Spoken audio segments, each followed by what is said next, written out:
What? Funka! Funka!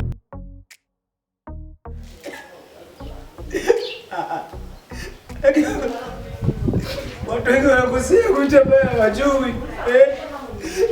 Sio kufanya hivyo mimi. Wanakuwa bila tabu kuchinja. Hapo nini?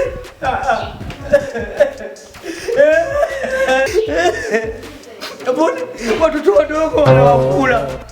Wakubwa wanawatumia. Hapo kienda kwenye nyumba nzuri nzuri.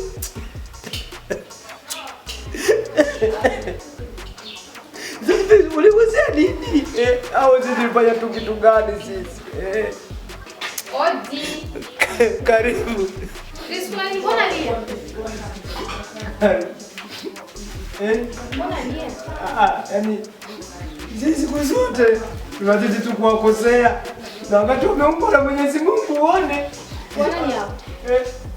Hapo sisi tunatumia kitu ambacho Mwenyezi Mungu mwenyewe ametuambia kitu. Sisi yaacha hatuchinji. Lakini wacha tuchinja tu hizi tu. Ndipo tulikosea nini lakini? Funka! Hawafanyi dhambi. Hawalimi basi, hawana maofisi.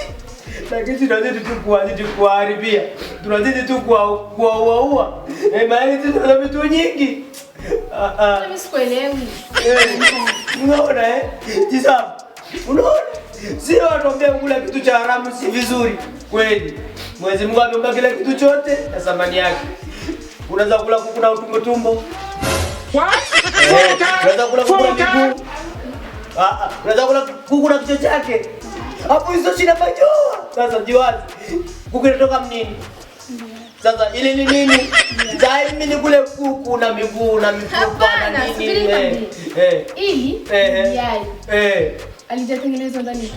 Basi nani atatengeneza mtoto kama alimo ndani humo? Ili yai kabisa kweli.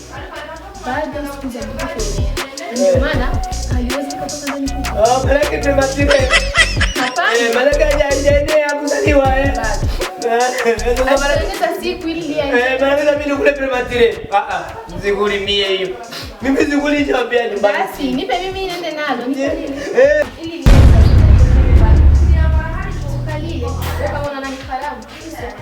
aliache tu litakuwa.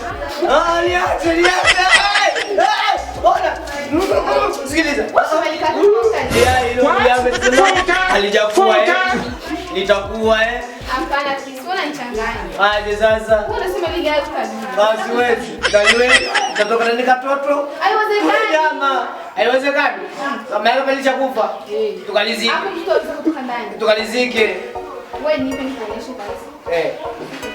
Unaona kazi? Ndio, wewe nipe acha. Sio kwa wewe nipe tu ndio nikabidhi vyake. Basi mtoto akizaliwa muite Chris. Jesus! What? Jesus is Lord!